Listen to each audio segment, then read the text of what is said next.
हे हमारे सर्वशक्तिमान पिता परमेश्वर, हे हमारे उद्धारकर्ता प्रभु यीशु मसीह और हे शांतिदायक पवित्र आत्मा, आज की आराधना में हम आपका स्वागत करते हैं और आपकी उपस्थिति के लिए जो हमारे मध्य में है आपको धन्यवाद देते हैं। भजनकार लिखते हैं, परमेश्वर की स्तुति करो, परमेश्वर का धन्यवाद करो क्योंकि वह भला है। जी हाँ प्यारे भाइयों और बहनों, परमेश्वर हम सब के लिए बहुत भले हैं। Our God is a good God. उन्होंने हमारी भलाई इस तरह से की है कि संत पौलुस लिखते हैं कि जब हम पापी ही थे तब परमेश्वर ने अपनी भलाई इस प्रकार प्रकट की कि अपने पुत्र को हमारे लिए संसार में भेजा, हमारे पापों की क्षमा के लिए।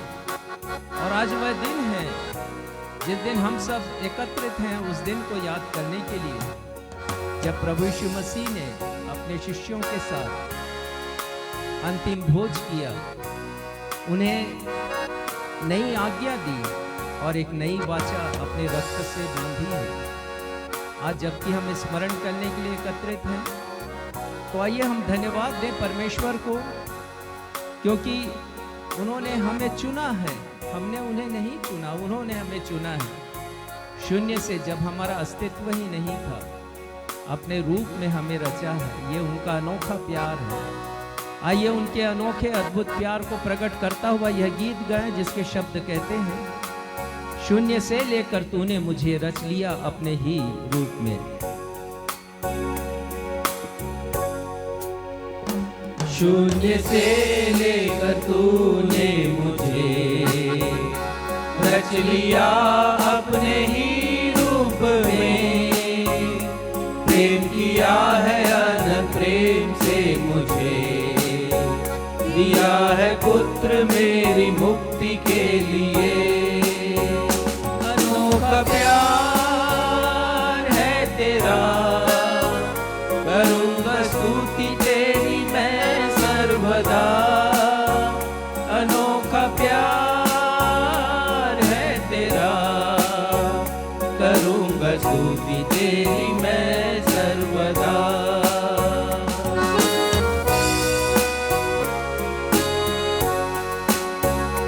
जग में आया यीशु स्वर्ग छोड़कर, मेरा सारा दंड सह लिया उसने।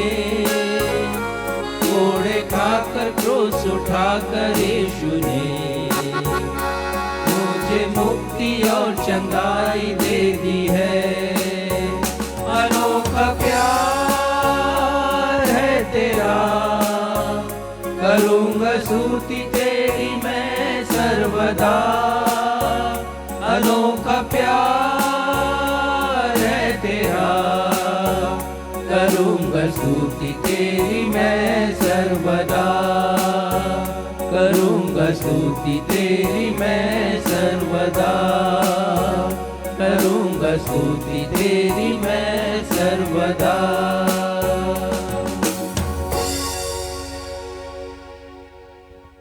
नवजीवन एवेंजलिकल चर्च की 317वीं ऑन एवं ऑफलाइन आराधना में मैं आकांक्षा सक्षम मसीह आप सबों को अपने उद्धारकर्ता प्रभु यीशु मसीह के महान एवं सामर्थी नाम में सलाम कहते हुए आप सभी का स्वागत करती हूँ। प्रिय भाइयों एवं बहनों, आज की रात हम सभी मसीहियों के लिए अत्यंत महत्वपूर्ण रात है। आज से 1992 वर्ष पहले प्रभु यीशु मसीह ने पाप क्षमा के लिए पशुओं के बलिदान करने की व्यवस्था की आज्ञा के बदले में एक नई आज्ञा देकर प्रभु भोज की विधि की स्थापना की। प्रभु भोज की विधि का पालन करना एवं प्रभु यीशु मसीह के द्वारा क्रूस पर किए गए बलिदान को स्मरण करना प्रत्येक विश्वासी मसीही का कर्तव्य कर्म है। प्रभु यीशु मसीह के द्वारा क्रूस पर प्राण देने के पहले दी गई इस नई आज्ञा का पालन करते हुए आज हम सब विश्वासी जन प्रभु के मेज की सहभागिता को प्राप्त करेंगे। आइए अब हम प्रभु यीशु मसीह के द्वारा क्रूस पर किए गए बलिदान को स्मरण करते हुए एक गीत गाएं, जिसके शब्द है, यीशु ने अपना खून बहाकर मुझे बचा लिया।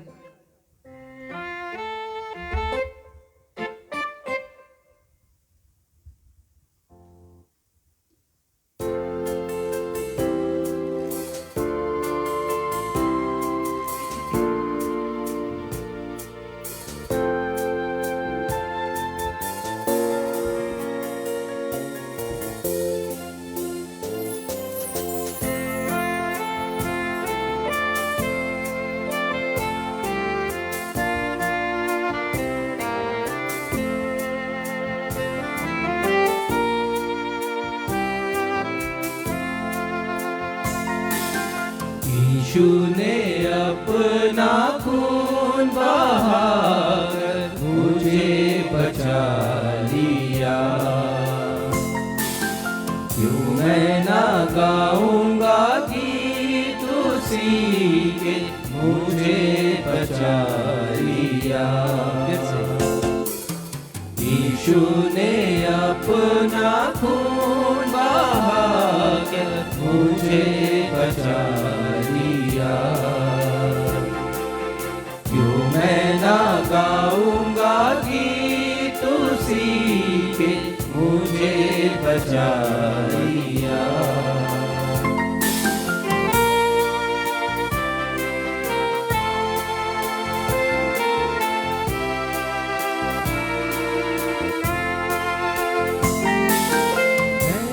गुनाहों में पड़ा हुआ था, यीशु आ गया। उसी के मारे जाने से मैं जीवन भी पा गया।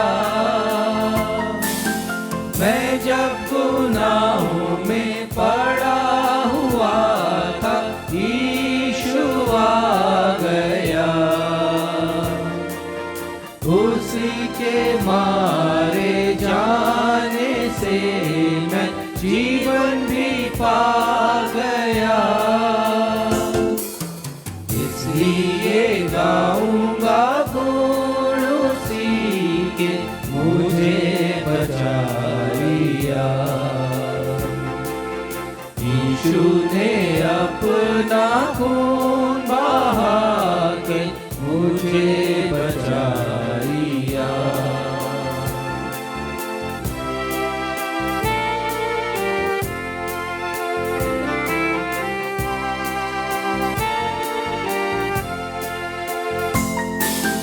मेरे गुनाहों का बोझ उठाकर क्या क्या ना उसने सहा। मेरे गुनाहों को माफ कराने खून भी उसका बहा। मेरे गुनाहों का बोझ उठाकर क्या क्या ना उसने सहा। मेरे गुनाहों को माफ कराने खून भी उसका बहा। कितना अनोखा है प्यार प्रभु का, मुझे बचा लिया। यीशु ने अपना खून बहा के मुझे बचा लिया। क्यों मैं न गाऊंगा गीत उसी के, मुझे बचा लिया। मुझे बचा लिया। मुझे बचा लिया।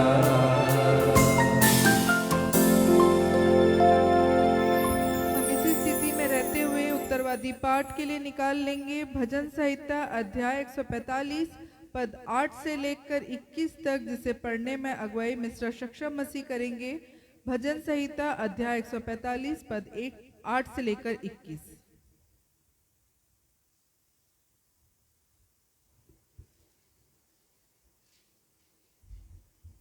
प्रभु भोज स्थापना दिवस पर आज हमारे लिए उत्तरवादी पाठ के लिए जो पैसेज लिया गया है वो पाया जाता है भजन संहिता अध्याय 145 पद संख्या 8 से 21 तक। भजन संहिता 145 पद संख्या 8 से 21 तक। जैसा कि हमारा दस्तूर रहा है, इस पैसेज को उत्तरवादी की रीति से पढ़ लेंगे। यहोवा अनुग्रहकारी और दयालु, विलंब से क्रोध करने वाला और अति करुणामय है। यहोवा सबों के लिए भला है और उसकी दया उसकी सारी सृष्टि पर है। हे यहोवा, तेरी सारी सृष्टि तेरा धन्यवाद करेगी और तेरे भक्त लोग तुझे धन्य कहा करेंगे। वे तेरे राज्य की महिमा की चर्चा करेंगे और तेरे पराक्रम के विषय में बातें करेंगे। कि वे आदमियों पर तेरे पराक्रम के काम और तेरे राज्य के प्रताप की महिमा प्रकट करें। तेरा राज्य युग युग का और तेरी प्रभुता सब पीढ़ियों तक बनी रहेगी। यहोवा सब गिरते हुओं को संभालता है और सब झुके हुओं को सीधा खड़ा करता है। सबों की आंखें तेरी ओर लगी रहती हैं और तू उनको आहार समय पर देता है। तू अपनी मुट्ठी खोलकर सब प्राणियों को आहार से तृप्त करता है। यहोवा अपनी सब गति में धर्मी और अपने सब कामों में करुणामय है। जितने यहोवा को पुकारते हैं, अर्थात जितने उसको सच्चाई से पुकारते हैं, उन सबों के वह निकट रहता है। वह अपने डरवैयों की इच्छा पूरी करता है और उनकी दुहाई सुनकर उनका उद्धार करता है। यहोवा अपने सब प्रेमियों की तो रक्षा करता है, परंतु सब दुष्टों का सत्यानाश करता है। मैं यहोवा की स्तुति करूंगा और सारे प्राणी उसके पवित्र नाम को सदा सर्वदा धन्य कहते रहें। यह सत्य और जीवित परमेश्वर का सत्य और जीवित वचन है। परमेश्वर पिता, प्रभु यीशु मसीह और पवित्र आत्मा वचन के पढ़े जाने, सुने जाने और समझे जाने पर हम में से हर एक को अपनी बहुतायत की आशीषों से परिपूर्ण करें। हम सब कहें आमीन। आमीन।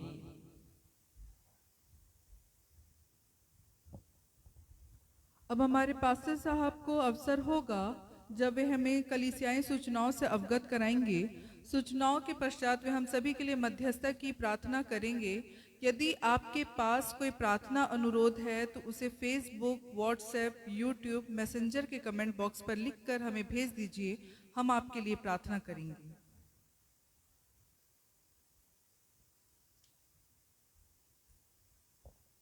नवजीवन इवेंजलिकल चर्च की 317वीं 317th ऑन एवं ऑफलाइन आराधना में मैं पास्टर राजेश मसीह आप सभी का तहे दिल से स्वागत करता हूं, जो इस समय कलीसिया भवन में उपस्थित है या इसी समय फेसबुक पर ऑनलाइन उपस्थित हैं, या आने वाले दिनों में जो वीडियो हम भेजेंगे यूट्यूब पर, व्हाट्सएप पर, मैसेंजर पर और फेसबुक के ग्रुप्स पर, उसे देखकर हमारी आज की इस विशेष मॉन्डी थर्सडे की आराधना में शामिल होंगे।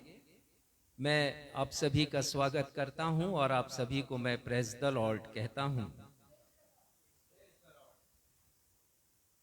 हम क्षमा चाहते हैं कि आज भी कुछ विलंब हुआ हमारी इस आराधना को प्रारंभ करने में। यद्यपि हमने सही समय पर प्रारंभ किया था, पर जैसा होता आया है कि नेटवर्क की समस्या थी और इसीलिए व्यवधान उत्पन्न हुआ और अचानक हमारा जो प्रसारण है वो रुक गया और इसलिए हमें भी रोकना पड़ा।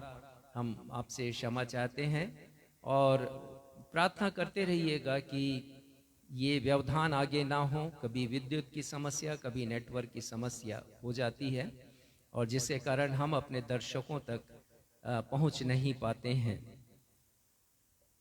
आज मॉन्डी थर्सडे है और हम इसे दूसरे रूप में कहते हैं कि प्रभु भोज स्थापना दिवस।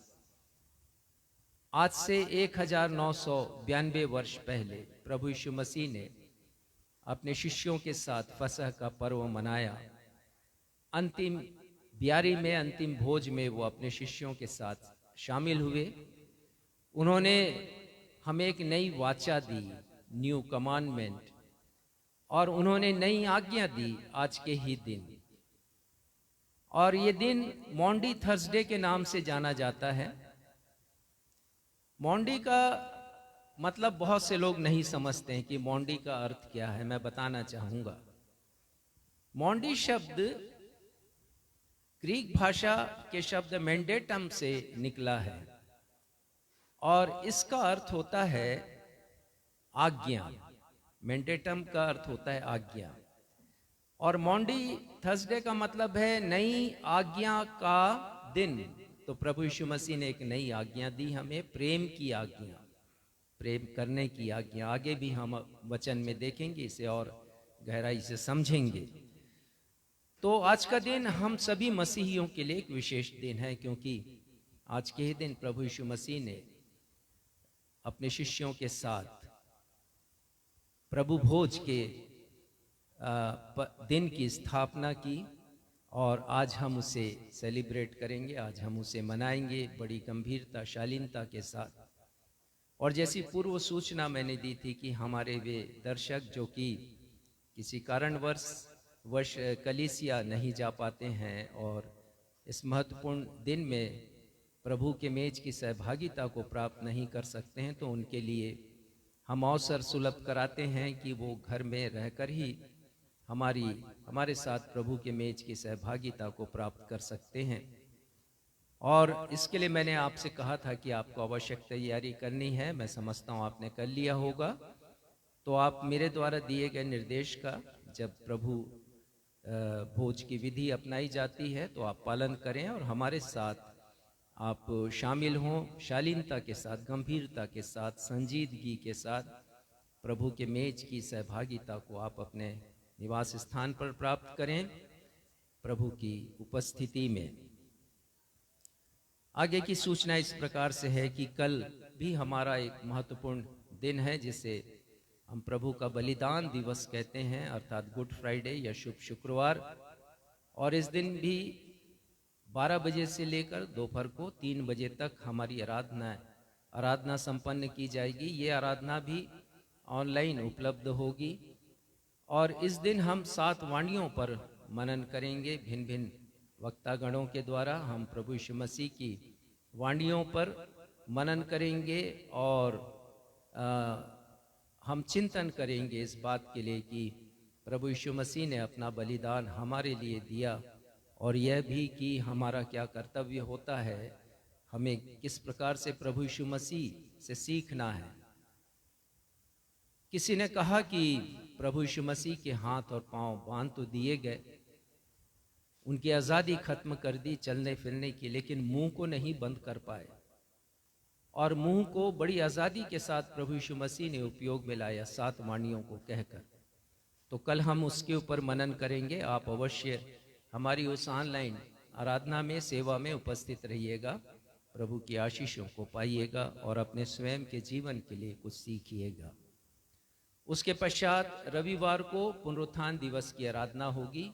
हम ईस्टर नहीं कहते हैं क्योंकि ईस्टर का कोई सिलसिला प्रभु यीशु मसीह के पुनरुत्थान से संबंधित नहीं है और हमने उसे नहीं पाया है, इसलिए वो रिजरेक्शन डे है हमारे लिए और आपके लिए भी है, पुनरुत्थान दिवस। यहाँ तक कि शिष्यों ने भी जब एक दूसरे को ग्रीट किया है, एक दूसरे को शुभकामनाएं दी हैं प्रभु यीशु मसीह के मृत्यु के पश्चात, जब उन्होंने प्रभु यीशु मसीह को देखा, एक दूसरे से मिले, तब उन्होंने एक दूसरे को इसी प्रकार से शुभकामनाएं दी कि प्रभु यीशु मसीह जी उठे हैं और प्रत्युत्तर में था कि हाँ निश्चय वो जी उठे। तो हम भी उसी परिपाटी का पालन करें। तो आइए ये समय होगा कि हम प्रार्थना में जाएं और परमेश्वर पिता के सामने अपनी विनतियों को रखें। हे हमारे परमेश्वर पिता, हम धन्यवाद देते हैं सर्वप्रथम अपने उद्धारकर्ता प्रभु यीशु मसीह के लिए, जिन्हें आपने हमारे लिए इस दुनिया में भेजा। पिता, जब वो हमारे लिए आए इस दुनिया में तो उन्होंने सर्वप्रथम अपनी शिक्षाओं से हमारे जीवन को बदल दिया, हमें एक नया मनुष्य बनाया, नया विचार दिया, नया दृष्टिकोण दिया। हमारे सोचने समझने की क्षमता को उन्होंने बदल दिया पिता, सांसारिक मनुष्य से आध्यात्मिक मनुष्य बना दिया। और यहाँ तक नहीं, परंतु क्रूस पर अपने प्राण को देकर उन्होंने अपना रक्त बहाकर हमें हमारे पापों की क्षमा प्रदान की, हमारे लिए मार्ग खोला कि हम आप तक पहुंच सकें। तो मनुष्य के लिए सबसे दुष्कर काम यही था, सबसे असंभव काम यही था कि वो परमेश्वर के पास कैसे पहुंचे, जिसने सब कुछ रचा है। सृजनहार, पालनहार और तारणहार परमेश्वर है, वो जो कि सर्वसामर्थी, सर्वज्ञानी, सर्वव्यापी परमेश्वर है। उनके समीप तक पतित मनुष्य कैसे पहुंच सकता है? प्रभु यीशु मसीह ने हमारे लिए मार्ग खोल दिया। हम धन्यवाद देते हैं पिता प्रभु यीशु मसीह के लिए, और धन्यवाद देते हैं आज के दिन के लिए कि जिस दिन प्रभु यीशु मसीह ने अपने शिष्यों के साथ फसह का पर्व मनाया, और वो पर्व जो उन्होंने मनाया अंतिम था, क्योंकि उस दिन के बाद से प्रभु यीशु मसीह ने मानव जाति को एक नई आज्ञा दी, एक नई वाचा दी, आदर्श स्थापित किया प्रभु यीशु मसीह ने, और कहा मैंने तुम्हें नमूना दिया है, इसी के ऊपर चलो। पिता होने दीजिए हम एक रस्म रिवाज में, रीतिविधि को पालन करने के लिए आज प्रभु के मेज की सहभागिता को प्राप्त ना करें, परंतु सच्चे हृदय से प्रभु के मेज के पास आए, अपने आप को जांचें, अपने हृदय को जांचें कि हम कहाँ पर हैं। और होने दीजिए पिता के हृदय की सिधाई, सच्चाई से हम आपके इस मेज, आपके बेटे प्रभु यीशु मसीह के मेज की सहभागिता को प्राप्त कर सकें। और इसलिए पिता हम प्रार्थना करते हैं अपने समस्त उन दर्शकों के लिए जो अपने निवास स्थान पर रहकर मेज की सहभागिता को प्राप्त करते हैं। होने दीजिए पिता जो आशीष आज हमें आप कलीसिया भवन में देना चाहते हैं, वही आशीष आप उन्हें भी दें, और हमारे उन प्रत्येक दर्शकों के साथ भी हों जो आज की आराधना में शामिल हैं। और पिता गीतों के द्वारा, वचन को के पाठ को सुनने के द्वारा, वचन को के प्रचार को सुनने के द्वारा आशीषित हों वे भी, और आपके नाम की महिमा करें। आगे की आराधना को आपके सामर्थी हाथों में सौंपते अपनी इस प्रार्थना को आपके बेटे हमारे तारकर्ता प्रभु यीशु के नाम से मांगते हैं। सुनिए और स्वीकार कीजिएगा। हम सब कहें आमीन।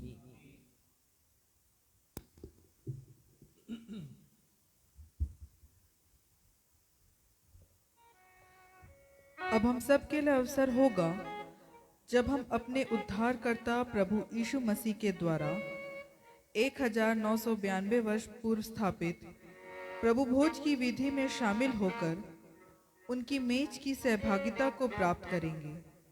आइए हम सब अपने मनों की तैयारी के लिए गीत गाएं, और गीत के शब्द हैं, मेरे पाप क्या धोएंगे प्रभु यीशु क्रिस्ट का लहू।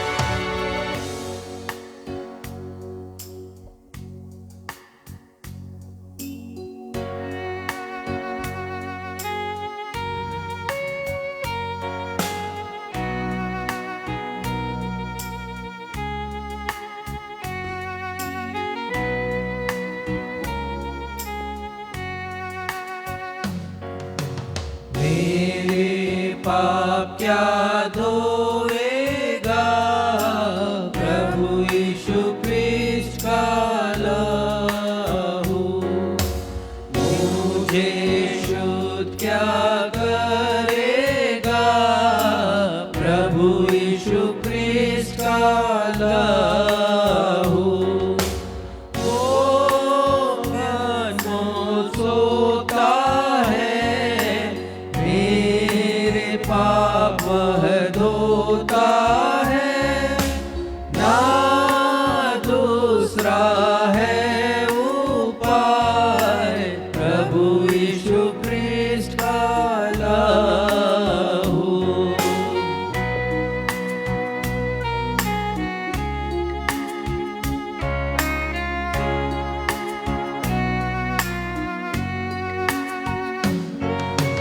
क्या दे सकता निर्मलता, प्रभु यीशु क्रिस्ट का लहू।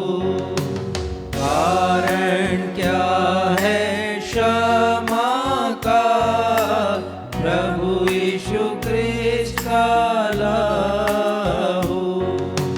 ऐसा अनमोल सोता है, मेरे पाप वह धोता है, ना दूसरा है उपाय, प्रभु यीशु क्रिस्ट का लहू।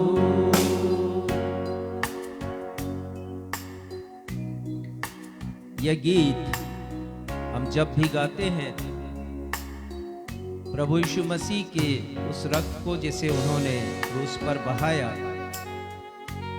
और जिसे हम दाखरस के रूप में लेते हैं, जब भी प्रभु के मेज के पास आते हैं, हम यीशु के रक्त के गुणों को पहचानते हैं। बहुत खूबसूरत गीत है ये, और इस गीत की हर पंक्ति में प्रश्न है और उस प्रश्न का उत्तर है, मेरे पाप क्या धोएगा प्रभु यीशु ख्रीस्त का लहू, मुझे शुद्ध क्या करेगा। बार बार प्रश्न पूछा गया। जी हाँ प्यारे भाइयों और बहनों, हमारे पाप को धोता है प्रभु यीशु का रक्त। और यशाया 1:18 में लिखा है, तुम्हारे पाप चाहे लाही रंग के हों तो भी वे हिम की नाई श्वेत हो जाएंगे। ये है प्रभु यीशु मसीह का रक्त। उन्होंने हमारे लिए, हमारे पापों की क्षमा के लिए अपने रक्त को बहाया, और इसके लिए आवश्यक था कि प्रायश्चित किया जाए, रिपेंट किया जाए, और प्रभु यीशु मसीह ने क्रूस पर हमारे लिए प्रायश्चित किया। संत यूहन्ना लिखते हैं, पहला यूहन्ना 2 अध्याय के 2 पद में, वही हमारे पापों का प्रायश्चित है। यानी जो प्रायश्चित हमें करना था अपने पापों के लिए, दंड को सहते हुए हमें क्षमा मांगनी थी अपने गुनाहों के लिए, प्रभु यीशु मसीह ने मांगा है, प्रायश्चित किया है। और वो लिखते हैं संत यूहन्ना, और केवल हमारे ही नहीं वरन सारे जगत के पापों के लिए। और ये कितना अद्भुत है कि केवल एक जाति के लिए नहीं, पर विश्व की हर एक जाति के लिए, हर एक लोगों के लिए प्रभु यीशु मसीह ने प्रायश्चित किया है। और फिर वो आगे लिखते हैं, पहला यूहन्ना 4 अध्याय के 10वें पद में, प्रेम इसमें नहीं कि हमने परमेश्वर से प्रेम किया, पर इसमें है कि उसने हमसे प्रेम किया और हमारे पापों के प्रायश्चित के लिए अपने पुत्र को भेजा। परमेश्वर पिता का अगाध प्रेम है, उनका महान प्रेम है। एक ऐसा प्रेम जिसकी ना ऊंचाई है, ना गहराई है, ना लंबाई है, ना चौड़ाई है, जिसकी गणना कोई कभी कर नहीं सकता। वो प्रेम है परमेश्वर का। उन्होंने मुझसे और आपसे प्रेम किया। तो आज जब हम इस मेज की सहभागिता को प्राप्त करने के लिए मेज के पास आए, तो परमेश्वर पिता को धन्यवाद दें हृदय से प्रभु यीशु मसीह के लिए। परमेश्वर पिता को धन्यवाद दें उनके महान प्रेम के लिए, और केवल रीति विधि को पूरा करने के लिए नहीं, किसी फॉर्मेलिटी को पूरा करने के लिए नहीं, औपचारिकता को पूरी करने के लिए नहीं, परंतु सच्चे दिल से आए मेज के पास, प्रभु की देह को पहचाने, प्रभु के रक्त को पहचाने और जाने कि जो पाप हमें अपनी देह में, जो दंड हमें अपनी देह में अपने पाप के कारण सहना था, से यीशु ने सहा है। ये उनका महान प्रेम है और हमारे पापों की क्षमा के लिए उन्होंने अपना रक्त बहाया है। और इसी के साथ संत पौलुस कहते हैं कि जब हम इस पवित्र ब्यारी में सम्मिलित होते हैं तो प्रभु की मृत्यु का प्रचार करते हैं। और वो कहते हैं इसलिए हमें अपने आप को जांचने की आवश्यकता है। आज जब हम आए तो संकल्प करें कि हम प्रभु यीशु की मृत्यु का प्रचार करेंगे। हम बताएंगे कि हमारे पापों के लिए वो मरे हैं और दूसरों को बतलाएंगे कि उनके पापों के लिए भी यीशु मसीह ने अपना बलिदान किया है। और साथ ही हम अपने आप को जांचें। आइए इस मेज की सहभागिता में हम सब आगे बढ़ें। हमारे वे साथी जो अपने निवास स्थान पर रहकर मेज की सहभागिता को प्राप्त करना चाहते हैं, आप सभी से निवेदन है कि आपने जिस पात्र में रखा है रोटी को, जिस पात्र में दाखरस को रखा है, यदि आपने उसके ऊपर कोई आवरण रखा है उसको हटा लीजिए और हमारे साथ इस मेज की सहभागिता में शामिल होइए। आइए हम सब मिलकर प्रार्थना करें। ये हमारे परमेश्वर पिता हृदय की गहराइयों से धन्यवाद देते हैं। प्रभु यीशु मसीह का लहू हमारे पापों को धोता है। प्रभु यीशु मसीह का लहू हमें पापों से शुद्ध करता है। पिता, प्रभु यीशु मसीह का लहू अनमोल है, बहुमूल्य है, क्योंकि वो मेरे पाप को धोता है, मुझे शुद्ध करता है, मुझे वो पवित्रता प्रदान करता है कि हम आपके समीपी तक पहुंच सके। इसलिए पिता, हम उस दिन को स्मरण करते हैं जिस दिन प्रभु यीशु मसीह ने अपने शिष्यों के साथ अंतिम भोज किया और उन्हें एक नई आज्ञा दी, उनके साथ एक नई वाचा बांधी अपने लहू में। पिता, होने दीजिए जब हम उसे स्मरण करते हैं, इस मेज के पास आते हैं, हृदय की सच्चाई सिधाई से अपने पापों को माने, प्रायश्चित करें पिता। और साथ ही साथ पिता, हम संकल्प लें कि प्रभु यीशु मसीह के मृत्यु का प्रचार करेंगे, बताएंगे जग में कि यीशु मसीह हमारे लिए आए, हमारे लिए मारे गए। और यह भी पिता कि हम अपने आप को जांचें। पिता, आगे जबकि हम इस मेज की सहभागिता को प्राप्त करते हैं, प्रार्थना करते हैं कि ये रोटी प्रभु यीशु मसीह की देह हो और ये दाखरस प्रभु यीशु मसीह का रक्त हो। और इस अनुष्ठान के लिए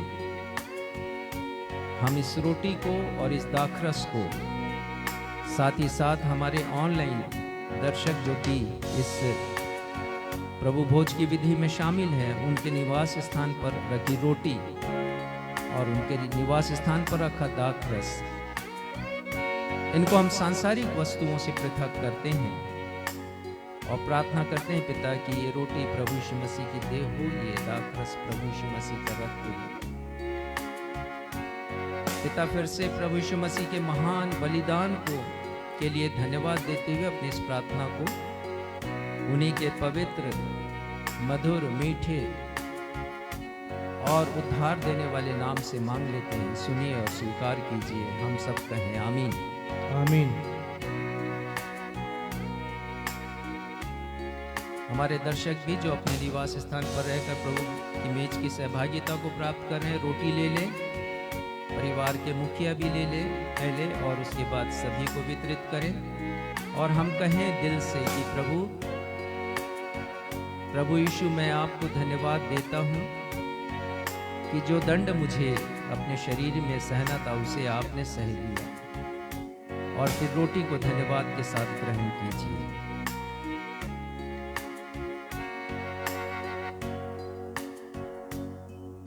उसी प्रकार रोटी को ग्रहण करने के पश्चात आप दाखरस ले लीजिए। सब धन्यवाद दीजिए कि प्रभु यीशु मसीह ने मेरे लिए अपने बहुमूल्य रक्त को बहाया है। प्रभु यीशु मसीह रक्त को बहाए जाने के लिए मैं आपको हृदय से धन्यवाद देता हूँ। इसके बाद दाखरस को भी ग्रहण कीजिए।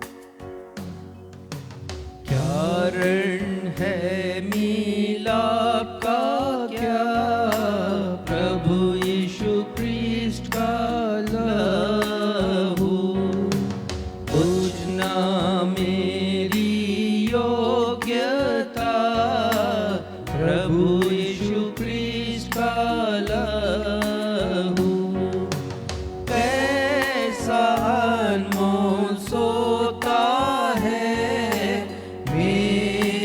पाप वह धोता है, ना दूसरा है उपाय, प्रभु यीशु क्रिस्ट का लहू।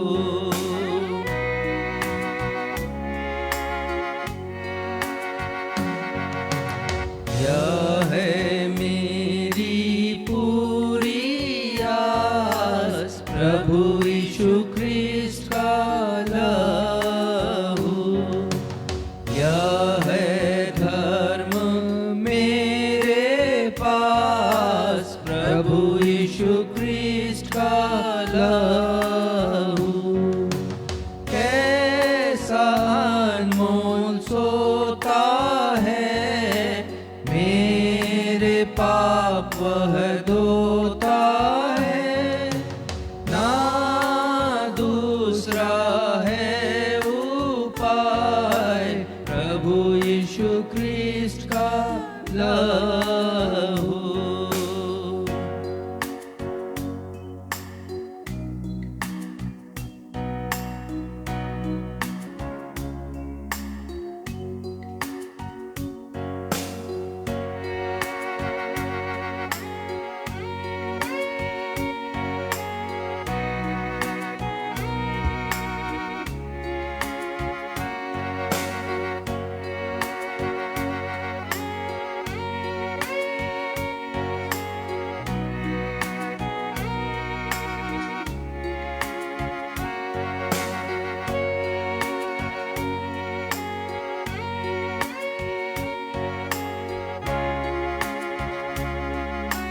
आइए हम सब अपने विश्वास वचन का अंगीकार करेंगे। मैं सर्वशक्तिमान पिता, स्वर्ग और पृथ्वी के सृष्टिकर्ता परमेश्वर पर विश्वास करता हूँ। मैं उसके इकलौते पुत्र हमारे प्रभु यीशु मसीह पर विश्वास करता हूँ। वह पवित्र आत्मा के सामर्थ्य से गर्भ में आए और कुंवारी मरियम से जन्मे। उन्होंने पुन्तियुस पिलातुस के शासन में दुख भोगा। वह क्रूस पर चढ़ाए गए, मरे और गाड़े गए और मृतकों के लोक में उतरे। तीसरे दिन वह जी उठे। वह स्वर्ग पर चढ़ गए और पिता की दाहिनी ओर विराजमान हुए। वह जीवितों और मृतकों का न्याय करने को फिर आएंगे। मैं पवित्र आत्मा पर, पवित्र सार्वलौकिक कलीसिया पर, संतों की संगति, पापों की क्षमा, देह के पुनरुत्थान और शाश्वत जीवन पर विश्वास करता हूँ। आमीन। आइए हम सब मिलकर प्रभु की प्रार्थना भी साथ साथ करेंगे। ये हमारे पिता, आप जो स्वर्ग में हैं, आपका नाम पवित्र माना जाए। आपका राज्य आए। आपकी इच्छा जैसे स्वर्ग में पूरी होती है, वैसे इस पृथ्वी पर भी पूरी हो। हमारे दिन भर की रोटी आज हमें दीजिए, और जिस प्रकार हमने अपने अपराधियों को क्षमा किया है, वैसे ही हमारे अपराधों को क्षमा कीजिए। हमें परीक्षा में न लाइए, बल्कि बुराई से बचाइए, क्योंकि राज्य, पराक्रम और महिमा सदा आपके हैं। आमीन।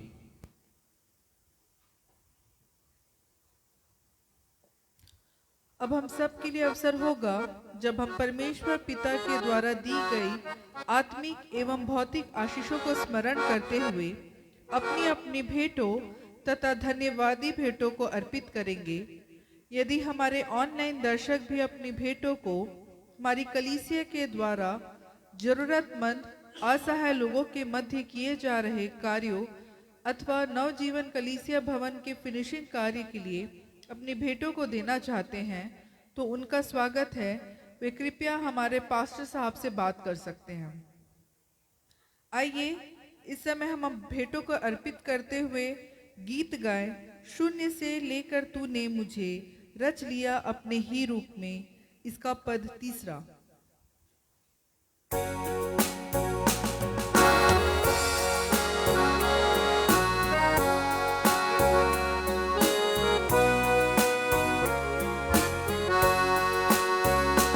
शून्य से लेकर तूने मुझे रच लिया अपने ही रूप में, प्रेम किया है अनंत प्रेम से मुझे, दिया है पुत्र मेरी मुक्ति के लिए।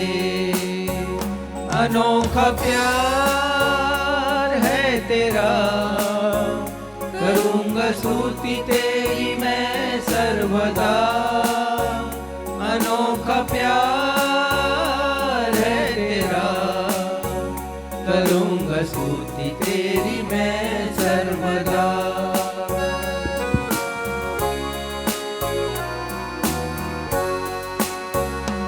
अन्न वस्त्र और सभी आशीषें दी मुझे उसने भरपूरी से, खतरों और सब मुसीबतों से आँख की पुतली जैसा संभाला मुझे।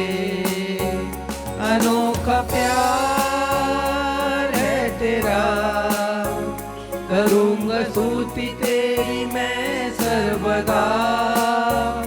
अनोखा प्यार है तेरा, करूँगा स्तुति तेरी मैं सर्वदा। करूँगा स्तुति तेरी मैं सर्वदा। करूँगा स्तुति तेरी मैं सर्वदा। बेटों के लिए धन्यवाद की प्रार्थना मिसेस पुष्पांजलि थॉमसन करेंगी।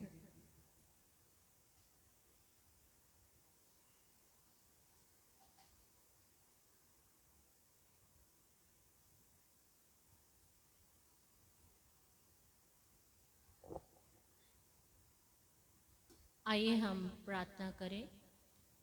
हमारे जीवित महान सच्चे पिता परमेश्वर, आप जो स्वर्गों के स्वर्ग में विराजमान है पिता, आपके चरणों के नज़दीक हम अपने उद्धारकर्ता, मुक्तिदाता, प्रिय प्रभु यीशु ख्रिस्ट के नाम से इस संध्या काल की बेला में आते हैं। हृदय से आपको धन्यवाद देते हैं प्रभु जी, आज के इस पवित्र दिन के लिए, जिसमें हम सभी प्रभु जी आपके उस महान त्याग और बलिदान को स्मरण करते हैं और अपने जीवन का अवलोकन और मूल्यांकन करते हैं प्रभु जी।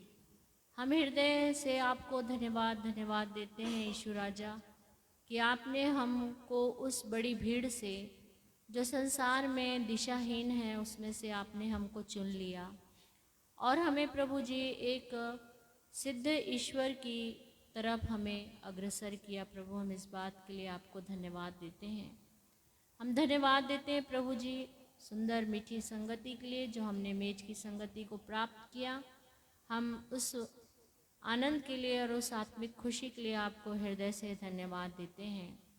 हम धन्यवाद देते हैं प्रभु जी कि आपने हमें इस पृथ्वी पर जीवन यापन करने के लिए रोजगार दिया, ताकि हम उसमें मेहनत करके अपने जीवकोपार्जन कर सकें। प्रभु जी, हम जो भी अपने जीवन में मेहनत करते हैं और जो कुछ भी हम कमाते हैं प्रभु, उन सब बातों के लिए, उस मेहनत के लिए, उस परिश्रम के लिए आपको धन्यवाद देते हैं, क्योंकि ये सब कुछ आप ही हमें प्रदान करते हैं।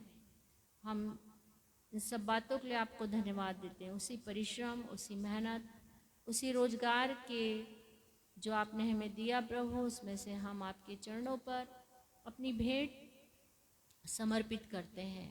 यद्यपि हमारी कलीसिया छोटी है प्रभु, लेकिन हम जानते हैं कि हमारी ऑनलाइन कलीसिया है, और वो सब लोग जो इस आराधना में शामिल हैं और अपने अपने धन्यवादी और अपने आपके प्रति जो आपने उन्हें जीवन में अद्भुत आशीष दी हैं, उनके उपकारों के लिए उन्होंने जो भी भेंट आपके चरणों पर समर्पित किया है, हमने जो समर्पित किया प्रभु, आप उसे ग्रहण कीजिए और होने दीजिए प्रभु कि आपके राज्य के विस्तार के लिए ये एक बड़ा काम और एक बड़ा सहयोग हो सके।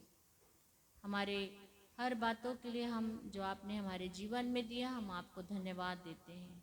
इन भेंटों को पुनः आपके चरणों पर समर्पित करते हुए प्रार्थना प्रद्धारकर्ता प्रिय प्रभु यीशु ख्रिस्ट के नाम से मांग लेते हैं, सुनिए और ग्रहण कीजिए। आमीन। आमीन।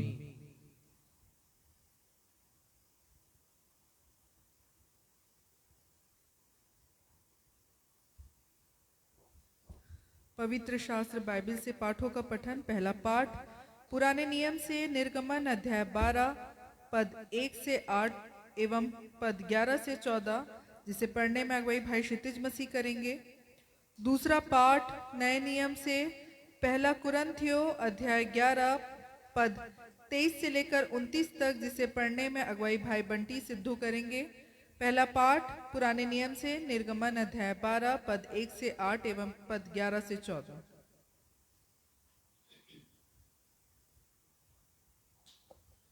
आज की आराधना में लिए गए बाइबल से प्रथम पाठ के लिए हम निकाल लेंगे पुराने नियम से निर्गमन की पुस्तक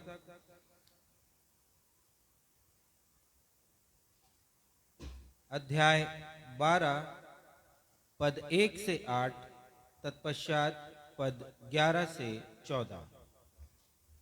और यहाँ पर वचन में यो लिखा है, फिर यहोवा ने मिस्र देश में मूसा और हारून से कहा, यह महीना तुम लोगों के लिए आरंभ का ठहरे, अर्थात वर्ष का पहला महीना यही ठहरे।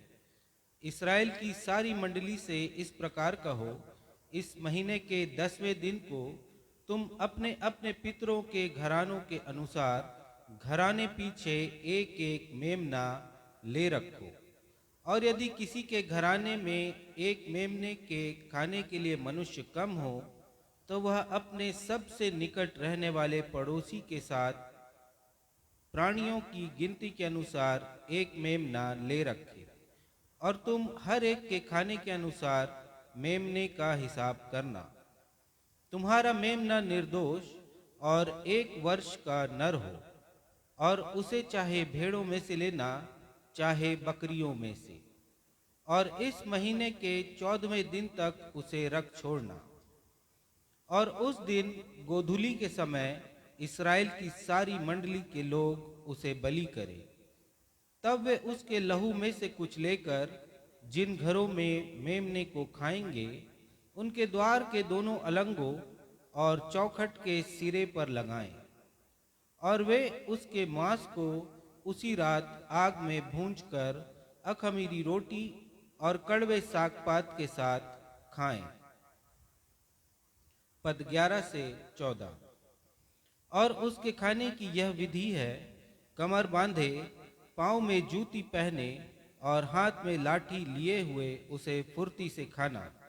वह तो यहोवा का पर्व होगा, क्योंकि उस रात को मैं मिस्र देश के बीच में होकर जाऊंगा, और मिस्र देश के क्या मनुष्य क्या पशु सबके पहलौठों को मारूंगा, और मिस्र के सारे देवताओं को भी मैं दंड दूंगा। मैं यहोवा हूँ। और जिन घरों में तुम रहोगे, उन पर वह लहू तुम्हारे लिए चिन्ह ठहरेगा, अर्थात मैं उस लहू को देखकर तुमको छोड़ जाऊंगा। और जब मैं मिस्र देश के लोगों को मारूंगा, तब वह विपत्ति तुम पर न पड़ेगी और तुम नष्ट न होगे। और वह दिन तुमको स्मरण दिलाने वाला ठहरेगा, और तुम उसको यहोवा के लिए पर्व करके मानना। वह दिन तुम्हारी पीढ़ियों में सदा की विधि जानकर पर्व माना जाए। यह जीवित परमेश्वर का जीवित वचन है। परमेश्वर पिता इसके पढ़े सुने और समझे जाने में हम में से हर एक की अगुवाई करें। हम सब कहें आमीन। आमीन।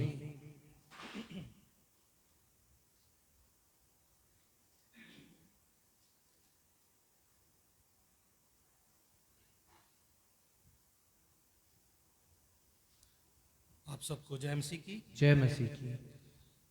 मैं आप सबके लिए पढ़ना चाहता हूँ पहला कुरिन्थियों उसका 11 अध्याय 23 से लेके 29 तक।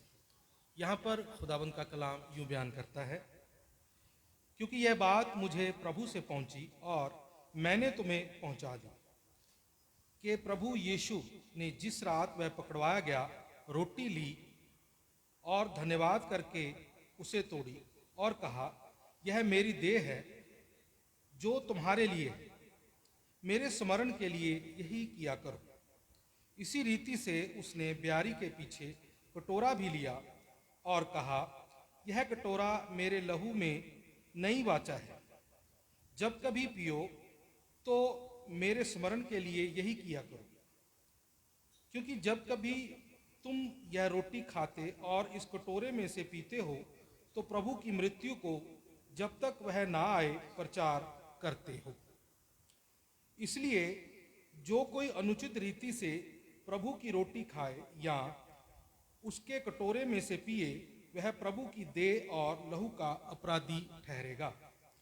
इसलिए मनुष्य अपने आप को जांच ले और इस रीति से इस रोटी में से खाए और इस कटोरे में से पिए। क्योंकि जो खाते पीते समय प्रभु की देह को ना पहचाने, वह इस खाने और पीने से अपने ऊपर दंड लाता है। खुदावंद का कलाम पढ़े सुने समझे और कबूले जाने पे हम सबको आशीष मिले। सब कहें आमीन। आमीन।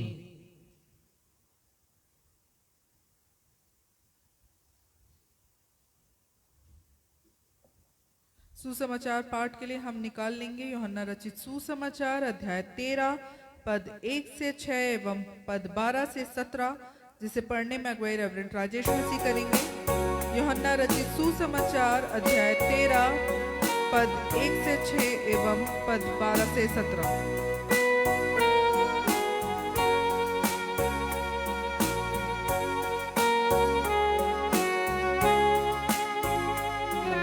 आज का सुसमाचार का पाठ यूहन्ना रचित सुसमाचार 13वां अध्याय पद संख्या 1 से 6 और उसके पश्चात पद संख्या 12 से 17। और यहाँ इस प्रकार लिखा है, फसह के पर्व से पहले जब यीशु ने जान लिया कि मेरी वह घड़ी आ पहुंची है कि जगत छोड़कर पिता के पास जाऊं, तो अपने लोगों से जो जगत में थे जैसा प्रेम वह रखता था, अंत तक वैसा ही प्रेम रखता रहा।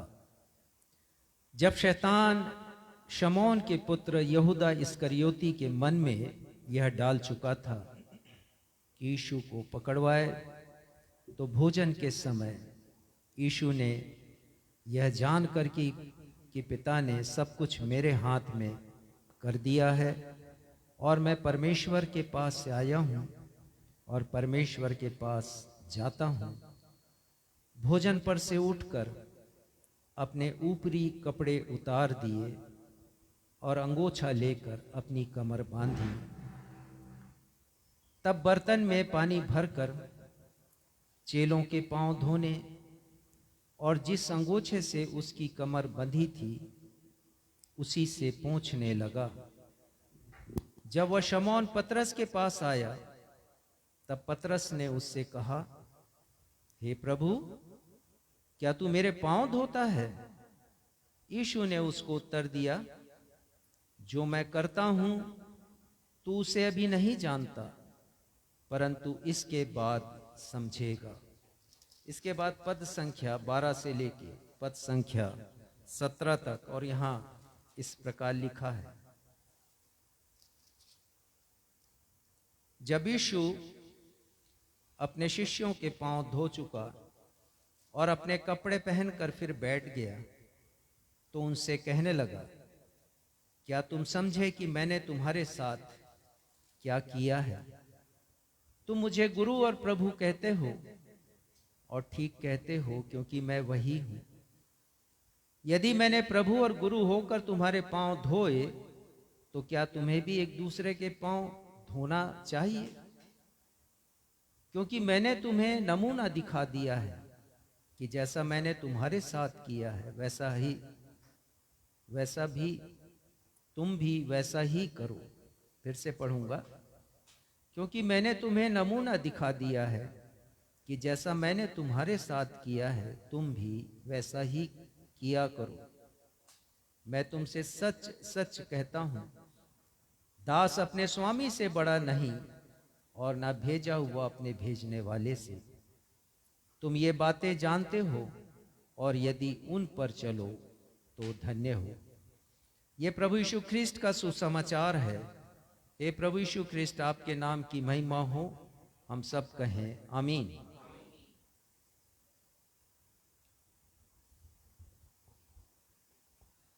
अब हम सब के लिए सुनहरा समय होगा जब हम परमेश्वर पिता के जीवित वचनों से उनके अभिषिक्त दास रेवरेंड राजेश मसीह के द्वारा एक प्रेरणादायक, अर्थपूर्ण एवं सारगर्भित संदेश सुन लेंगे। आज के संदेश का विषय है, जब हम प्रभु यीशु मसीह के द्वारा आज ही के दिन स्थापित आदर्शों पर चलेंगे, तभी हमारा प्रभु भोज लेना सार्थक होगा।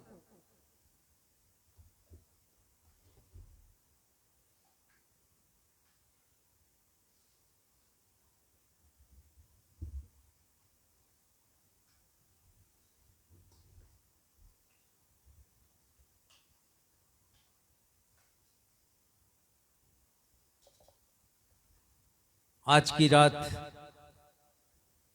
यरूशलेम में अत्यंत महत्वपूर्ण रात थी और अनेक घटनाएं आज की रात घटित हुई।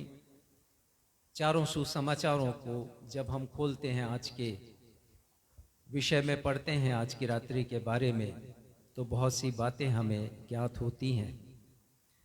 मैं एक तस्वीर खींचना चाहता हूं आज की रात के विषय में, ताकि आप लोगों को स्पष्टता से पता चल जाए कि वस्तुतः आज की रात में क्या क्या बातें हुई थी, हमारे जानने के लिए बहुत जरूरी है। प्रभु यीशु मसीह आज की शाम 1992 वर्ष पहले पहली बार यरूशलेम से वापस लौटकर बैतनिया नहीं गए। ये पहली बार हुआ है, अन्यथा वो पाम संडे से लेकर प्रत्येक दिन यरूशलेम आते थे, वापस लौटकर वो बैतनिया जाते थे। लेकिन आज रुक गए हैं क्योंकि विशेष विधि का पालन उन्हें करना है। हमें बहुत सी बातें सिखाना है और आगे भी बहुत सी बातें हैं जिसे उन्हें करना है। प्रभु यीशु मसीह ने कहा, एक पद निकालिए, लूका 22 7 और 8 पद, अपने शिष्यों से कहा कि वे उनके साथ फसह का पर्व मनाएंगे। वे पतरस और यूहन्ना को भेजते हैं कि वे जाकर उनके लिए फसह तैयार करें। पढ़िएगा। तब अख़मीरी रोटी के पर्व का दिन आया, जिसमें फसह का मेमना बलि करना आवश्यक था। यीशु ने पतरस और यूहन्ना को यह कहकर भेजा, जाकर हमारे खाने के लिए फसह तैयार करो। देखिए, साफ साफ लिखा है, फसह का पर्व बहुत महत्वपूर्ण दिन था सब यहूदियों के लिए, क्योंकि उस दिन लिखा है कि एक पशु का वध किया जाता था, उसका बलिदान करना आवश्यक था। और यहाँ पर प्रभु यीशु मसीह ने पतरस और यूहन्ना को भेजा है कि वो फसह की तैयारी करें। फसह का मेमना बलि करना अवश्य था। अवश्य का मतलब उसे टाला नहीं जा सकता, उसका बलिदान करना आवश्यक था। तो प्रभु यीशु मसीह यरूशलेम की उपरौठी कोठरी में एक निवास स्थान होता है जिसकी व्यवस्था प्रभु यीशु मसीह के द्वारा की जाती है। उपरोठी कोठरी में, उसके प्रथम मंजिल में अर्थात उपरोठी कोठरी फर्स्ट फ्लोर में अपने शिष्यों के साथ फसह का भोज खाने के लिए बैठते हैं। 22वें अध्याय के 14वें और 15वें पद में लिखा है, जब घड़ी पहुंची तो वह प्रेरितों के साथ भोजन करने के लिए बैठा। आज की ही शाम की बात है। प्रभु यीशु मसीह के लिए फसह तैयार किया गया है, से पकाया गया है नियम के अनुसार, और प्रभु यीशु मसीह भोजन करने के लिए बैठे हैं। आगे का पद पढ़िएगा, 15वां पद। और उसने उनसे कहा, मुझे बड़ी लालसा थी कि दुख भोगने से पहले यह फसह तुम्हारे साथ खाऊं। प्रभु यीशु मसीह प्रकट करते हैं कि उनकी बड़ी अभिलाषा थी कि अपने शिष्यों के साथ फसह के पर्व के भोज को वो खाएं। और जैसा मैंने पहले आपको बतलाया, ये अंतिम फसह का पर्व था जिसे प्रभु यीशु मसीह ने सेलिब्रेट किया, शिष्यों के साथ मनाया है। और उसके बाद प्रभु यीशु मसीह ने एक नई विधि उन्हें बताई है, जिसका पालन हम आज तक कर रहे हैं। 1992 वर्षों से उसका पालन हो रहा है। और उस यादगार दिन को, जिस दिन प्रभु यीशु मसीह ने प्रभु भोज की विधि की स्थापना की, हम आज मना रहे हैं, स्मरण कर रहे हैं। प्रभु यीशु मसीह भोजन पर से उठकर शिष्यों के पांव धोते हैं। इसे हम जानते हैं यूहन्ना रचित सुसमाचार, आज का पाठ जो पढ़ा गया 13वां अध्याय, उसका 2 पद पढ़िएगा। मैंने आपको अभी तक ये बताया है कि प्रभु यीशु मसीह के लिए फसह के पर्व का जो मेमना बलिदान किया गया, भोजन तैयार किया गया है। प्रभु यीशु मसीह भोजन करने के लिए बैठे हैं शिष्यों के साथ। और उसके पश्चात अब हम यहाँ आते हैं यूहन्ना में और पढ़ते हैं कि सिलसिला कहाँ पहुँचता है। पढ़िएगा यूहन्ना उसका 13वां अध्याय 2 पद। जब शैतान शमौन के पुत्र यहूदा इस्करियोती के मन में यह डाल चुका था कि उसे पकड़वाए, तो भोजन के समय यीशु ने यह जानकर कि पिता ने सब कुछ मेरे हाथ में नहीं, कर बस भोजन के समय, जब भोजन कर रहे थे प्रभु यीशु मसीह। अब 4था पद पढ़िएगा। भोजन पर से उठकर अपने ऊपरी कपड़े प्रभु उतार यीशु दिए। मसीह ने भोजन के समय अचानक भोजन को उन्होंने छोड़ा है और भोजन पर से उठकर अपने ऊपरी जो वस्त्र थे जिसे उन्होंने पहना था उसे उन्होंने उतार दिया है। और उसके बाद पढ़िए, और अंगोछा लेकर अपनी कमर बांधी। उन्होंने कमर बांधा है और शिष्यों के पांव उन्होंने धोए हैं। जब 4था और 5वां पद हम पढ़ते हैं तब पता चलता है प्रभु यीशु मसीह ने अपने शिष्यों के पांव को धोया है। अद्भुत नमूना प्रभु यीशु मसीह यहाँ पर शिष्यों के सामने प्रस्तुत कर रहे हैं। पढ़िएगा, इस 4-5 पद को जितनी बार पढ़ें कम है। पढ़िए उसे। भोजन पर से उठकर अपने ऊपरी कपड़े उतार दिए और अंगोछा लेकर अपनी कमर बांधी। तब बर्तन में पानी भरकर चेलों के पांव धोने और जिस अंगोछे से उसकी कमर बंधी थी उसी से पोंछने लगा। अद्भुत नमूना प्रभु यीशु मसीह ने प्रस्तुत किया, दीनता का नमूना। यदि उन्होंने मुझसे और आपसे कहा धन्य है वे जो मन के दीन है, स्वर्ग का राज्य उनका है, तो वो दीनता उन्होंने प्रकट की। उच्च सिंहासन को छोड़कर नीचे उतर आना और पांव को धोना।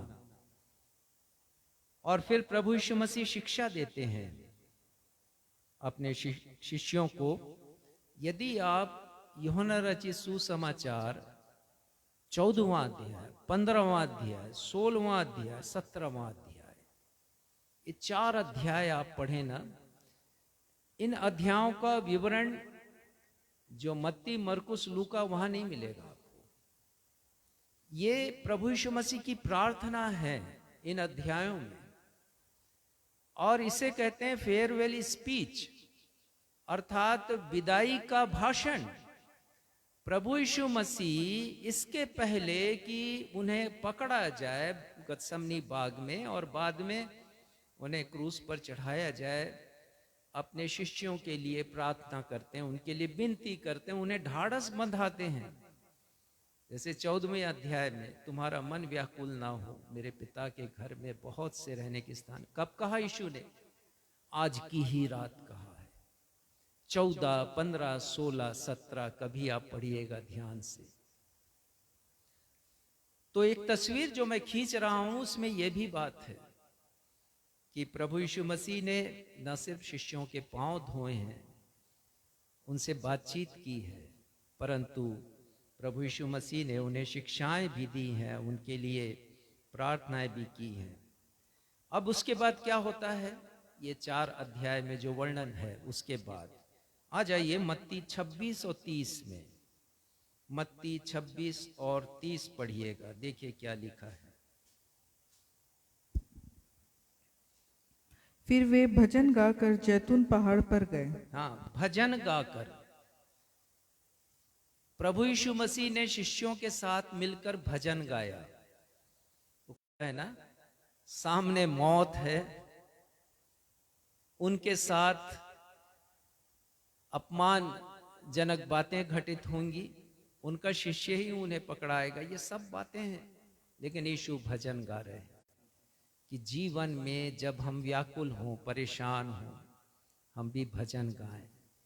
तो ये जो फसह का समय था, उस समय यहूदियों की परंपरा थी कि फसह के पर्व के पहले वो कुछ भजनों को गाते थे और उसके बाद कुछ भजनों को गाते थे।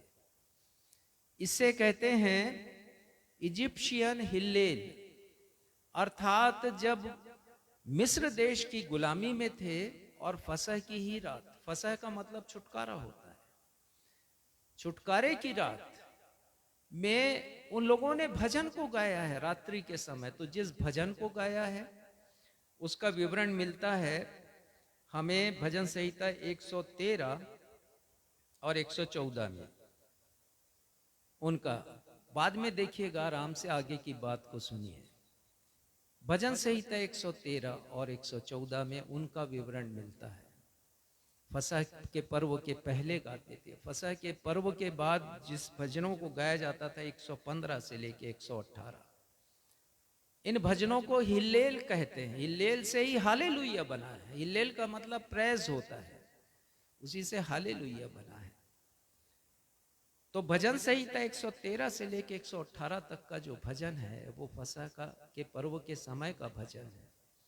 प्रभु यीशु मसीह ने शिष्यों के साथ भजन गाया है और उसके बाद वो जैतून पर्वत पर रात्रि के समय, वहां एक गतसमनी बाग है, वहां पहुंचते हैं प्रभु यीशु मसीह। और जिस रात्रि में वो पहुंचते हैं, आप एक पद निकालिए, यहोशू 5:10। जिस रात्रि में वो पहुंचते हैं वो पूर्णमासी की रात है। और मैं आपको बताना चाहता हूं, बहुतों को पता नहीं होता, क्रिसमस कभी उसकी तारीख, उसका दिन बदलता नहीं, दिन बदल जाता, तारीख नहीं बदलती। परंतु गुड फ्राइडे की तारीख क्यों बदल जाती है, ईस्टर की तारीख क्यों बदल जाती है, उसका कारण ही ये है, फुल मून। फसह का पर्व फुल मून के आसपास मनाया जाता है। आपको यकीन ना हो तो इस वर्ष का कैलेंडर देख लेना, 12 और 13 की रात में फुल मून का समय था, फुल मून का पूर्णमासी का समय, जो कि गुड फ्राइडे के समीप का पूर्णमासी का दिन है। कभी कभी गुड फ्राइडे के दिन ही आ जाता है फुल मून। तो वो फुल मून का समय था। देखिएगा यहोशू 5:10 पढ़िए। इसलिए इजरायली गिलगाल में डेरे डाले रहे और उन्होंने यरीहो के पास के अराबा में पूर्णमासी की संध्या के समय फसह मना। हाँ, पूर्णमासी की संध्या के समय ये पर्व रात में ही मनाया जाता था, गोधूली से प्रारंभ होता था। निर्गमन 12 में हमने पढ़ लिया, परमेश्वर की आज्ञा थी ये। और उसके बाद हम पढ़ते हैं कि यहूदा इस्करियोती प्रभु यीशु मसीह को छल से पकड़वा देता है। मैंने पहले भी बताया और आज भी बताऊंगा, क्योंकि बहुत से नए श्रोता हमारे मध्य में आते हैं और सुनते हैं, वीडियो को देखते हैं, कि यीशु को केवल पकड़वाने की जवाबदारी यहूदा को क्यों सौंपी गई थी। उसका भी एक बहुत, जब सुसमाचारों को ध्यान से पढ़ेंगे ना तब आपको पता चलेगा। जब यहूदा ने देखा कि खेल खत्म हो गया, मरियम ने प्रभु यीशु मसीह का अभिषेक किया और यीशु ने कह दिया कि मेरे गाड़े जाने के लिए मेरे मृत्यु से पहले मेरा अभिषेक किया, तब उसे समझ में आ गया। उसने तो दांव खेला था 300 दिनार उसे मिल जाते, वो भी नहीं मिले। तब फिर आप ध्यान से पढ़िएगा, उसके बाद फिर वो महायाजकों से मिलता है, प्रभु यीशु मसीह को पकड़वाने का सौदा करता है। पकड़वाने का मतलब यीशु को रात को पकड़वाना था। देखिए कितना षड्यंत्र किया गया। दिन में पकड़वाते तो हल्ला हो जाता ना, बहुत से लोग विरोध करते, तो रात्रि में पकड़ो, जैसा होता है किसी को पकड़ना होता है रात्रि के समय ही छापा मारा जाता है। और रात्रि के समय पहचाने तो पहचाने कैसे कि यीशु कौन है? ये बड़ा मुश्किल काम था उन दिनों। सबकी दाढ़ियां होती थी और सब सफेद रंग के वस्त्र पहनते थे, तो पहचाने कैसे कि यहूदा है, यीशु है कौन? तो यहूदा इस्करियोती से अच्छा कौन पहचान सकता था? सही व्यक्ति को ही पकड़ना था, अन्यथा अपराध वहीं पर खत्म हो जाता। तो यहूदा इस्करियोती को चुना गया। रात्रि के समय तुम चूमा लेना, जिसको चूमा लोगे तो हम समझ जाएंगे कि यही यीशु है और हम उसको पकड़ लेंगे। तो वो जो रात थी पूर्णिमा की रात थी और यीशु को पकड़ा गया है। सारी रात यीशु पर मुकदमा चलता रहा, सारी रात। आपको आश्चर्य होगा, दुनिया की अदालतें रात को बंद होती हैं, लेकिन यीशु के लिए अदालतें भी खुली। बार बार यीशु को अदालत में, एक अदालत से दूसरी अदालत पहुंचाया गया है। और उसके बाद पतरस भोर के समय मुर्ग के बांग देने से पहले 3 बार यीशु का इनकार करता है। और फिर हम पढ़ते हैं कि यीशु को अंततः पिलातुस की अदालत में सुबह सुबह ले जाया जाता है और पिलातुस पूरे मुकदमे को सुनता है और फिर यीशु को के मृत्यु दंड की आज्ञा देता, क्रूस पर चढ़ा के मृत्यु दंड की आज्ञा वो पारित करता है, ये आदेश करीब 8 बजे सुबह। और फिर हम पढ़ते हैं कि यीशु को सुबह 9 बजे क्रूस पर चढ़ाया जाता है। तो ये एक तस्वीर है, मैंने आपके सामने रखी है। आज की शाम की शुरुआत 1992 वर्ष पहले ऐसे ही शुरू हुई थी और आज हम सब एकत्रित हैं उस दिन को स्मरण करने के लिए, जब प्रभु यीशु मसीह ने फसह के पर्व को मनाने की पुरानी वाचा को, पुरानी रीति विधि को बदल दिया और प्रभु भोज की स्थापना की, आधारशिला रखी और इस प्रकार व्यवस्था को उन्होंने पूरा किया है। आज हम उसी प्रथम प्रभु भोज को स्मरण करने के लिए आराधनालय में उपस्थित हैं और हमारे बहुत से दर्शक ऑनलाइन उपस्थित हैं या आने वाले दिनों में हमारे साथ शामिल होंगे। हम वर्षों से प्रभु भोज में शामिल होते आ रहे हैं, लेकिन क्या आपने कभी सोचा कि ये प्रभु भोज हमारे लिए महत्वपूर्ण क्यों है? Why the Holy Communion is important to us? हमारे लिए ये महत्वपूर्ण क्यों है? इस विधि को प्रभु यीशु मसीह ने क्यों स्थापित किया है? प्रभु की मेज की सहभागिता को प्राप्त करना हमारे लिए महत्वपूर्ण है, हर एक मसीही के लिए। हमने तब से सीखा है जब से परिवारों में बपतिस्मा होता है, उसके बाद से। लेकिन क्या आप प्रभु भोज में सिर्फ इसलिए शामिल हो रहे हैं कि आपने बपतिस्मा लिया है और आपके पास्टर ने आपसे कहा कि अब आप प्रभु भोज की विधि में शामिल हो सकते हैं और आप कलीसिया के सदस्य बन सकते हैं? क्या आप प्रभु भोज की विधि में केवल आज की रात इसलिए शामिल हैं कि आपकी कलीसिया के प्रोग्राम में तिथि लिख दी गई है, या फिर आपको लगता है कि यदि आप नहीं गए तो कुछ आपसे छूट जाएगा, इसलिए आप प्रभु भोज की इस विधि में शामिल हैं? तो मैं बताना चाहता हूं कि केवल इतना ही पर्याप्त नहीं है और इसीलिए जो विषय मैंने आपके और अपने चिंतन के लिए, मनन के लिए रखा, वो विषय है आज के दिन प्रभु भोज में शामिल होना तब सार्थक होगा जब हम प्रभु यीशु मसीह के द्वारा सिखाए गए आदर्शों पर चलें। आज के दिन प्रभु यीशु मसीह ने कुछ आदर्श स्थापित किए हैं। आज के दिन प्रभु यीशु मसीह ने हमें कुछ आज्ञाएं दी हैं, और वो आज्ञाएं इसलिए दी हैं कि हम एक कान से सुने दूसरे से उड़ा ना दें, परंतु हम ध्यान दें, उनके ऊपर चलें। क्योंकि संत पौलुस दंड की बात करते हैं कि यदि हमने ऐसा नहीं किया तो हम सब दंड के भागी होंगे, और इसीलिए इस विषय को बहुत गंभीरता के साथ लेने की आवश्यकता है। मैं आपको बतलाऊंगा कि आज के दिन 2000 वर्ष पहले प्रभु यीशु मसीह ने इस पर्व को स्थापित कर हमें नई वाचा और नई आज्ञा दी। ये प्रभु यीशु मसीह ने हमारे लिए ये किया है। फसह का पर्व केवल एक चुनी हुई जाति के लिए था, परंतु प्रभु यीशु मसीह ने इसे विस्तार दिया जगत के सारे लोगों के लिए। पहली बात के अंतर्गत हम इसे देखेंगे। आज 3 बातों के ऊपर हम विचार करेंगे। फिर से दोहरा दूं, पहली बात, आज के दिन प्रभु यीशु मसीह ने 1992 वर्ष पूर्व इस पर्व को स्थापित कर हमें एक नई वाचा दी, और केवल नई वाचा दी नहीं परंतु एक नई आज्ञा भी हमें प्रदान की। नई वाचा हम देखेंगे। लूका 22 और उसके 20वें पद को पढ़िएगा। लूका 22 और 20वां पद, इसे मैं समझाने की कोशिश करूंगा। नई वाचा और पुरानी वाचा क्या है?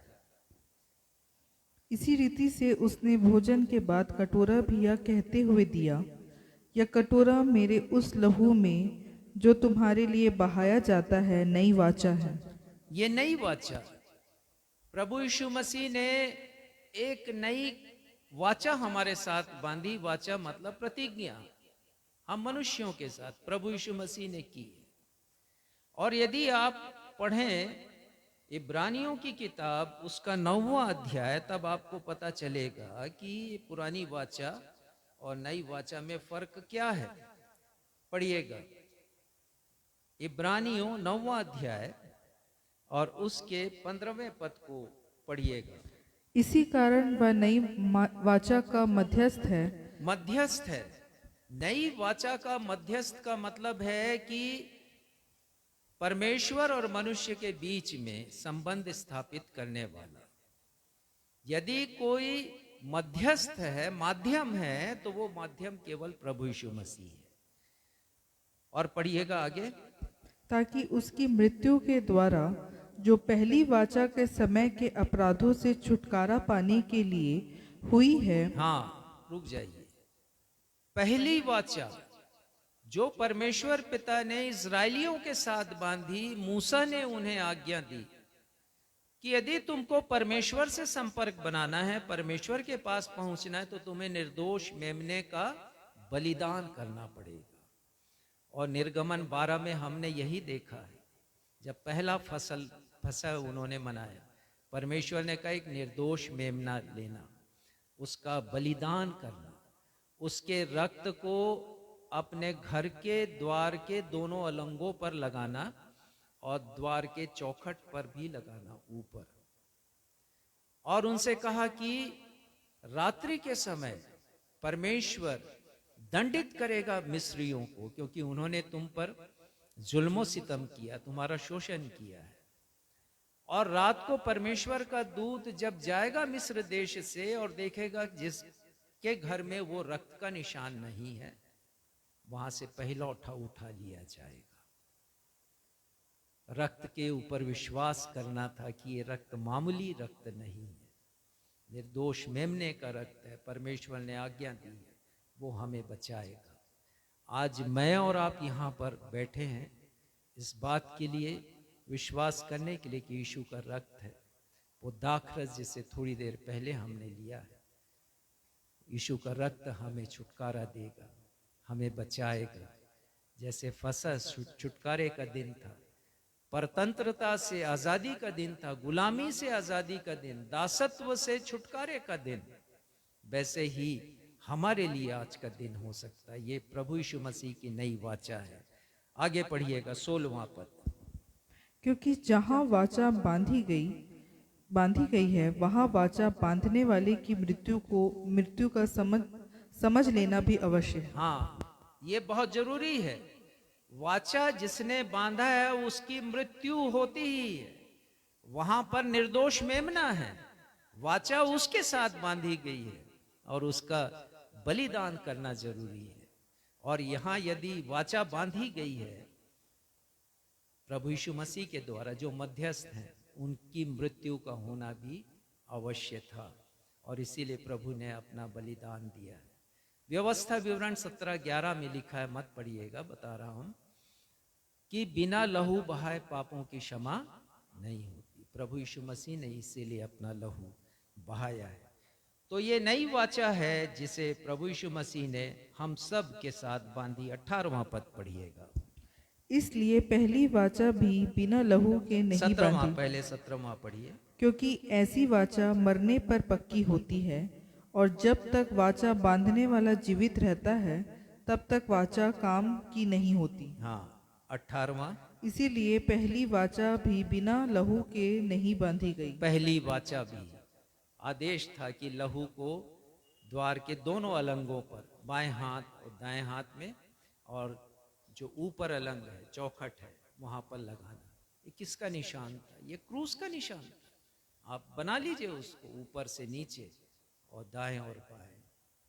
ये है रक्त जिसे प्रभु यीशु मसीह ने बहाया है क्रूस के ऊपर, जो हमारे छुटकारे का प्रतीक है।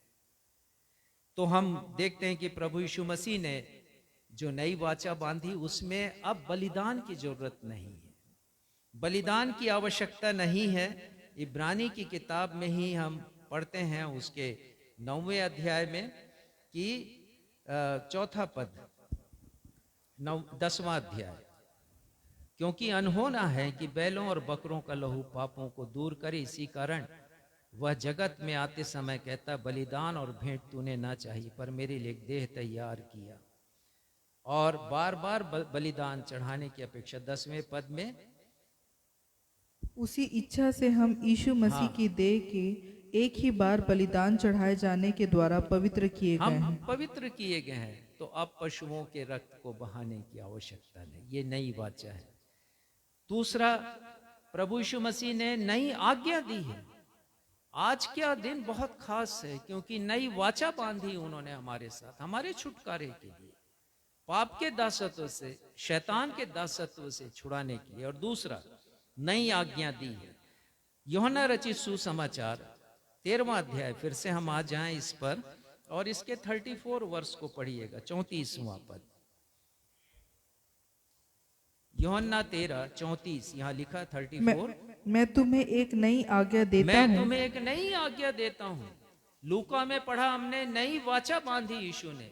यहाँ पर नई आज्ञा प्रभु यीशु मसीह ने दी, आज की रात ही दी थी उन्होंने, और हम सबको दी है उन्होंने। क्या दी है वो नई आज्ञा? कि एक दूसरे से प्रेम रखो, एक दूसरे से प्रेम रखो। और वो भी प्रेम कैसा होना चाहिए? जैसे मैंने तुमसे प्रेम रखा जैसा है। मैंने तुमसे प्रेम रखा है, वैसा ही तुम दूसरों से भी प्रेम रखो। और आपस में प्रेम रखोगे, इसी से सब जानेंगे कि तुम मेरे शिष्य हो।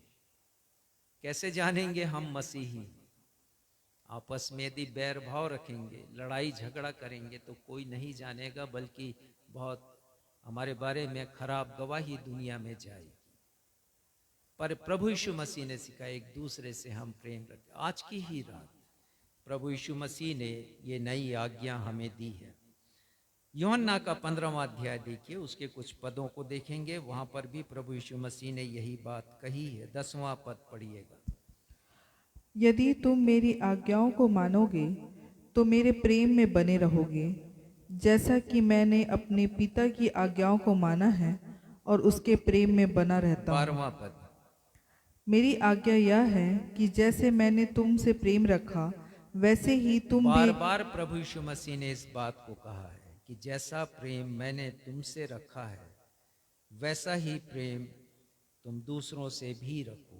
बार बार यीशु ने रखा है, कहा है इस बात को। और यहाँ पर भी प्रभु यीशु मसीह ने हमें सिखाया है 13वें अध्याय के प्रथम कुछ पदों में कि जैसा मैंने तुमसे प्रेम रखा वैसा तुम दूसरों से भी प्रेम रखो। प्रेम शब्दों से नहीं किया जाता कभी। प्रेम में एक्शन होता है, प्रेम में कार्य होता है, उसे करके दिखाना पड़ता है। यदि मैं कहूं आपसे मैं प्रेम रखता हूं लेकिन मैं इसका प्रदर्शन ना करूं, यदि मैं अपने कार्यों से इसे प्रकट ना करूं तो वो प्रेम नहीं है, केवल दिखावा है, वो पाखंड है। यीशु ने कहा जैसा मैंने तुमसे प्रेम किया, और उन्होंने दिखाया है कि कैसा प्रेम उन्होंने किया है। यूहन्ना का 13वां अध्याय और 4था पद और 5वां पद हमने पढ़ा और हमने जाना कि जब यीशु मसीह भोजन कर रहे थे शिष्यों के साथ, तो भोजन पर से उठ गए हैं और शिष्यों के पांव को धोना उन्होंने प्रारंभ किया है। ये प्रभु यीशु मसीह का महान प्रेम था जिसे उन्होंने प्रकट किया प्रभु यीशु मसीह ने। और मैंने पढ़ा कि उस जमाने में, जिस जमाने में प्रभु यीशु मसीह थे, तो जो कोई यहूदी के घर में आता था तो उसके पांव धोए जाते थे। प्रभु यीशु मसीह जब शमौन कोढ़ी के घर में गए तो उसने पानी नहीं दिया था पांव धोने के लिए यीशु को। यीशु ने कहा शमौन तूने मुझे पानी नहीं दिया पांव धोने के लिए, परंतु इसने आंसुओं से, मरियम मगदली ने आंसुओं से मेरे पैर को धोया है। तो एक प्रथा थी। और मैंने ये पढ़ा कि पांव धोया जो जाता था उस समय एक सम्मान का प्रतीक था, लेकिन घर का मुखिया घर के लोग नहीं करते थे, घर के नौकर करते थे। घर के नौकर जो आगंतुक होता था, जो अतिथि होता था, उसके पांव को वो धोया करते थे। पर ये प्रभु यीशु मसीह का प्रेम देखिए कि उन्होंने अपने प्रेम को इस प्रकार से प्रकट किया कि उन्होंने पांव धोए हैं यहूदा इस्करियोती के भी, जिसके बारे में दूसरे पद में लिखा है कि शमौन के पुत्र यहूदा इस्करियोती के मन में ये आ चुका था शैतान के द्वारा कि उसे यीशु को पकड़वाना है। तो एक विरोधी यदि बैठा है वहां पर 12 लोगों में, उसके पांव को धोना ये तो बहुत महानता है कोई ऐसा इस संसार जो ऐसी महानता का प्रदर्शन करे? तो प्रभु यीशु मसीह को मालूम था यही है मुझे पकड़वाने वाला, ये 30 चांदी के सिक्के लिए बैठा है, या वो समझौता उसने किया है। ये सब जानते हुए भी यीशु ने उसके पांव को धोए हैं। और वो 12 शिष्यों में पतरस भी है, जिसके बारे में यीशु ने कहा है कि तू मुर्ग के बांग देने से पहले 3 बार मेरा इनकार करेगा। उसके भी पांव धोए हैं प्रभु यीशु मसीह ने। और बाकी 10 है, वो 10 के पांव धोए हैं, क्योंकि वचन में हम पढ़ते हैं, कल हम देखेंगे कि जब प्रभु यीशु मसीह को पकड़ा गया है, एक सेना आई है पकड़ने के लिए गतसमनी बाग में रात्रि के समय। उन्होंने प्रभु यीशु मसीह को मारा है। और जब प्रभु यीशु मसीह के साथ दुर्व्यवहार हुआ तो वचन में लिखा है कि शिष्य प्रभु यीशु मसीह को छोड़कर भाग गए। ऐसे शिष्य के लिए जो कि विश्वासघात जिन्होंने किया यीशु के साथ, यीशु ने उनके पांव को भी धोया है। और प्रभु यीशु मसीह क्या कहते हैं यहाँ पर 12वां पद, जब वह उनके पांव धो चुका और अपने कपड़े पहनकर फिर बैठ गया तो उनसे कहने लगा, क्या तुम समझे कि मैंने तुम्हारे साथ क्या किया? प्रभु यीशु मसीह ने पूछा है उनसे कि तुम समझे कि मैंने तुम्हारे साथ क्या किया। आज प्रभु की मेज की सहभागिता हमने प्राप्त की है। समझिए, ये प्रश्न प्रभु यीशु मसीह मुझसे और आपसे पूछ रहे हैं, क्या तुम समझे हो कि मैंने तुम्हारे साथ क्या किया है? क्योंकि लगता नहीं है बहुत से लोगों की जिंदगी को देखकर कि उन्होंने समझा है। हमें समझने की जरूरत है ये प्रश्न केवल उनके शिष्यों के लिए नहीं है, परंतु मेरे और आपके लिए भी है। 13वां पद पढ़िए। तुम मुझे गुरु और प्रभु कहते वो हो। हम भी कहते हैं। प्रभु यीशु मसीह हमारा प्रभु, हम तो प्रभु लगाते हैं उनके नाम के पहले। हम भी तो वही समझते हैं। उन्होंने भी यीशु को वही समझा था और हम भी वही समझते हैं। वो कहते हैं क्योंकि मैं वही हूं। 14वां पद। यदि मैंने प्रभु और गुरु होकर तुम्हारे पांव धोए तो तुम्हें भी एक दूसरे के पांव धोना चाहिए। हमें भी एक दूसरे के पांव धोना है। और ये लिटरली ना हो तो कोई बात नहीं, बात है अपने आप को छोटा बनाने की, बात है अपने आप को दीन बनाने की। मुझे एक बार एक कलीसिया में बुलाया गया और पास्टर ने कहा कि आज की ही रात की बात थी, और पास्टर ने कहा मुझसे कि आप थोड़ा संदेश छोटा दीजिएगा, क्योंकि हमारे चर्च में एक रीति है कि हम एक दूसरे का पांव धोते हैं। तो मैंने बोला बहुत अच्छी बात है, आप पांव धोते हैं, प्रभु यीशु मसीह की आज्ञा का आप पालन करते हैं शब्दशः। लेकिन एक बात बताइएगा कि यदि दो लोग ऐसे हैं जिनकी आपस में बनती नहीं है और उन्हें एक दूसरे का पांव धोना है, तो क्या वो अपने हृदय की कड़वाहट को आज की रात ही समाप्त करेंगे? पास्टर हंसने लगे, कहने लगे कि ये मुश्किल है, हम केवल दिखावे के लिए करते हैं। यीशु मसीह ने ये कहा तुम्हें भी एक दूसरे के पांव धोना चाहिए, तो केवल रीति विधि में पांव ना धोएं हम, परंतु अपने आप को दीन करें और हृदय में जो भी कड़वाहट है, मलाल है, उसको हम निकालें। ये है शिक्षा प्रभु यीशु मसीह की। जैसे उनके दिल में कोई कड़वाहट नहीं यहूदा इस्करियोती के लिए, उनके दिल में कोई मलाल नहीं है पतरस के लिए कि मेरा इनकार करेगा, ये मेरे शिष्य है, मुझे छोड़कर भाग जाएंगे। ये होना चाहिए हमारे हृदय में। आज की रात यदि इस मेज की सहभागिता हमने प्राप्त की है, तो ये हमारा काम है कि हृदय में यदि कुछ मलाल है, किसी के प्रति कड़वाहट है, कोई विष है, कोई जहर है, उसे हम निकालें। यही है पांव को धोना। आगे पढ़िएगा 15वां पद। क्योंकि मैंने तुम्हें नमूना दिखा दिया। ये नमूना, ये मॉडल यीशु ने हमें दिखाया है। ये पहली बात हम आज के दिन सीखते हैं कि प्रभु यीशु मसीह ने हमें सिखाया है और हमें उसका पालन करना है, जो नमूना प्रभु यीशु मसीह ने मुझे और आपको सिखाया है। दूसरी बात यह है कि हम जब इस प्रभु के मेज की सहभागिता को प्राप्त करते हैं तो यीशु के महान बलिदान को स्मरण करते हैं। महान बलिदान को दो बातों के द्वारा मैं इसे समझाऊंगा। और हम ये समझते हैं कि मेरे पापों के लिए मैंने नहीं, परंतु प्रभु यीशु मसीह ने पश्चाताप किया है, क्रूस पर प्राण दिया यीशु मसीह ने। तो मेरे पापों के लिए जो दंड मुझे सहना था, जिसे मैं बार बार कहता हूं, उसके लिए, मुक्ति के लिए, उद्धार के लिए प्रभु यीशु मसीह ने अपना प्रायश्चित किया मेरे पापों के लिए। कैसे?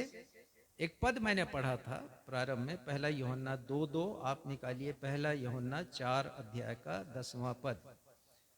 1 यूहन्ना 2 अध्याय के 2 पद में संत यूहन्ना लिखते हैं, वही हमारे पापों का प्रायश्चित है। प्रभु यीशु मसीह ही हमारे पापों का प्रायश्चित है। तो जो प्रायश्चित मुझे करना था उसे यीशु ने किया है। और कल इसके बारे में हम और गहराई से सुनेंगे जब यीशु ने एली एली लमा शबक्तनी कहा।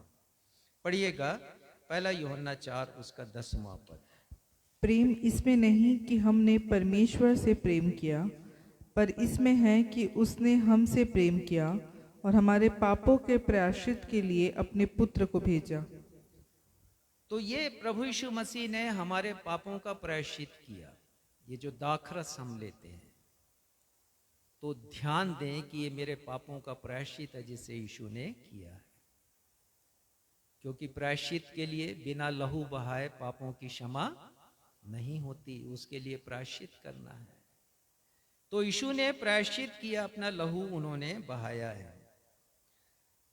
मैं देख रहा था कि प्रायश्चित का अर्थ क्या है, क्या मतलब होता है, और इसका अर्थ ये है किसी के द्वारा पहुंचाई गई चोट या गलती या अपराध या नुकसान की भरपाई करना। तो मैंने जो नुकसान पहुंचाया है अपने पापों के कारण, अपने रिश्ते को मैंने खराब किया परमेश्वर से, उसकी भरपाई किसने किया? यीशु ने किया। ये है प्रायश्चित, ये है प्रायश्चित। दूसरी बात बताऊंगा कि मेरे अपराधों और पापों का दंड जो मुझे सहना था, भोगना था, उसे यीशु ने क्रूस पर भोगा। वो देह है, वो रोटी है।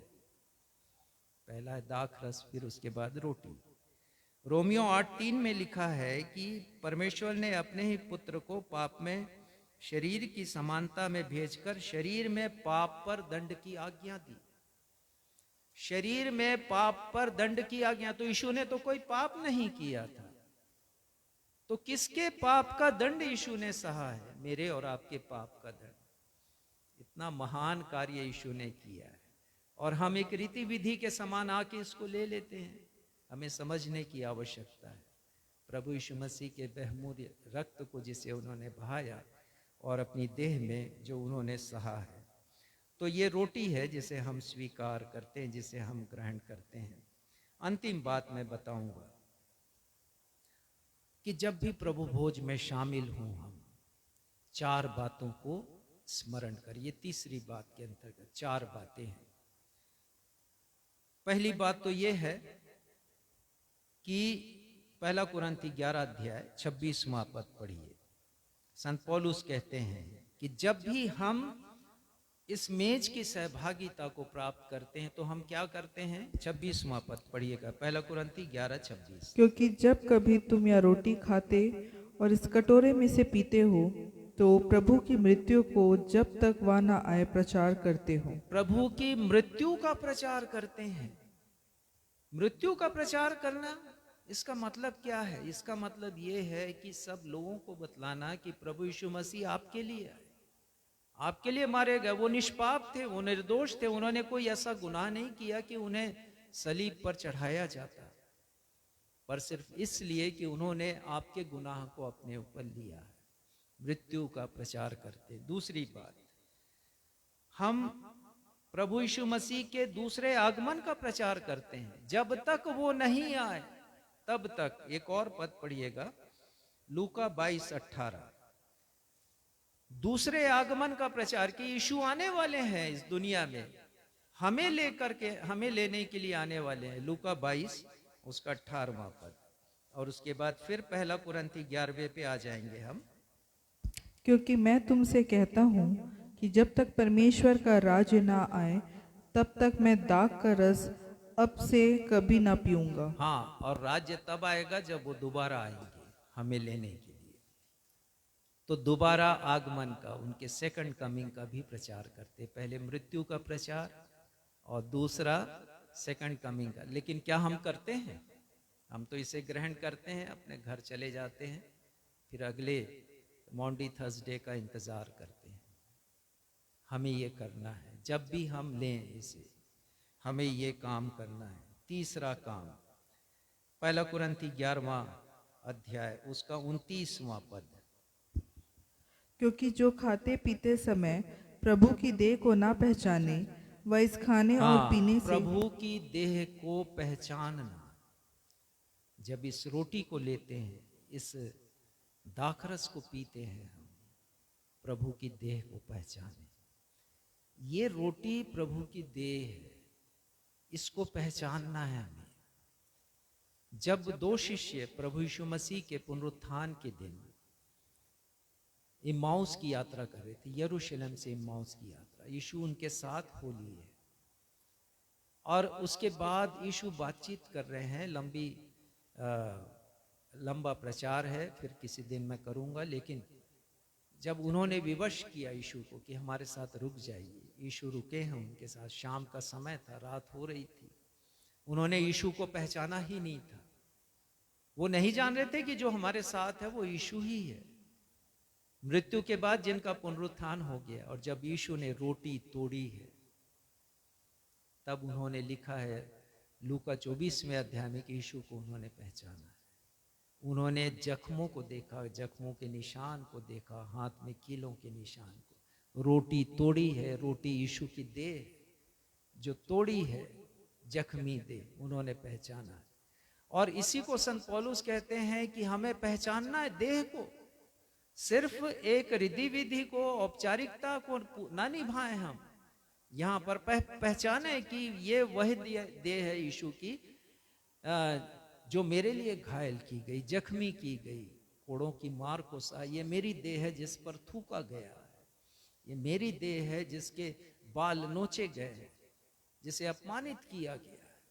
हमें पहचानना है, अंतिम बात। और वो बात है बहुत महत्वपूर्ण। संत पौलुस कहते हैं, 28वां पद पढ़िएगा, पहला कुरिन्थी 11:28। इसलिए मनुष्य अपने आप को जांच ले। हम जांच ले।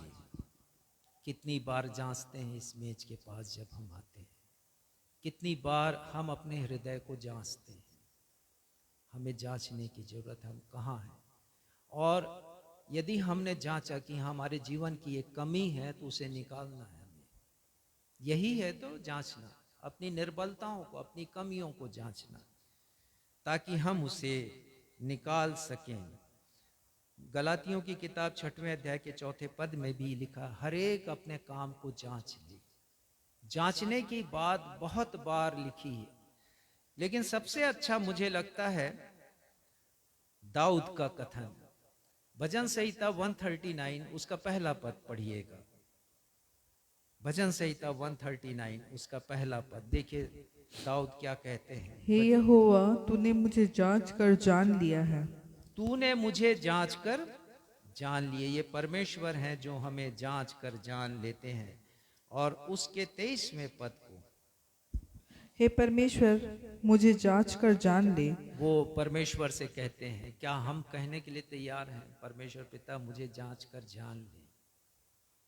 जैसे एक बच्चा एग्जाम देता है और उसका रिजल्ट आता है, उसे जांचने के लिए कि कितनी पढ़ाई उसने की, कितना ज्ञान उसका विकसित हुआ है, वो कितना बुद्धिमान है।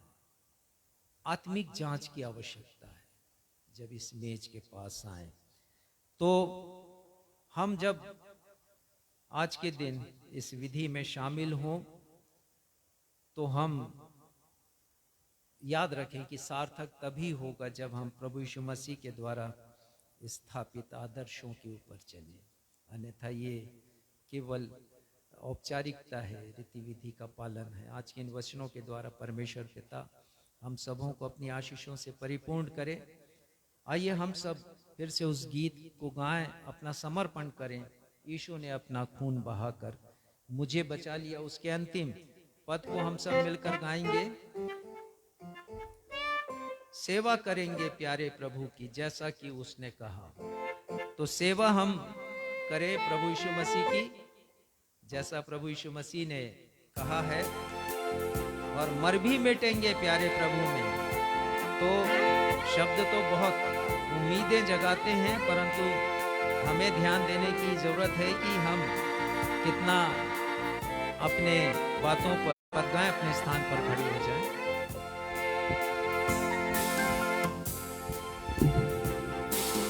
सेवा करेंगे प्रभु में जैसा कि उसने कहा।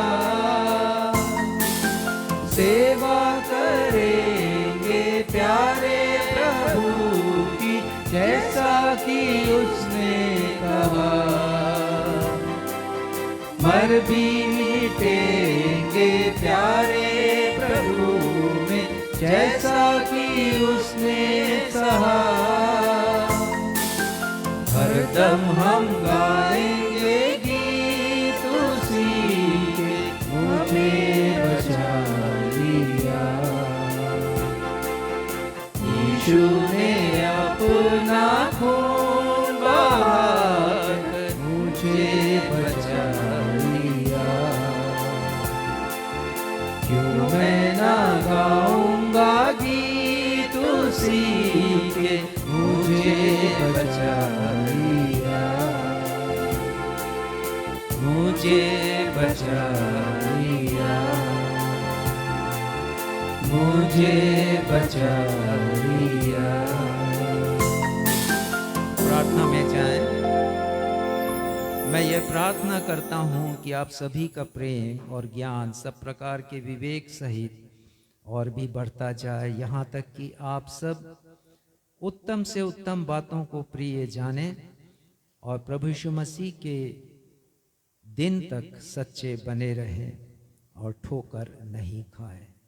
अब हमारे अद्वैत पिता परमेश्वर का प्रेम, हमारे उद्धारकर्ता प्रभु यीशु मसीह का अनुग्रह और शांतिदायक पवित्र आत्मा की सहभागिता हम में से प्रत्येक के साथ अब से हमारे उद्धारकर्ता प्रभु यीशु मसीह के दूसरे आगमन तक या हमारी अंतिम सांस तक हमेशा होती रहे। हम सब कहें आमीन। आमीन। जय मसीह की। जय मसीह।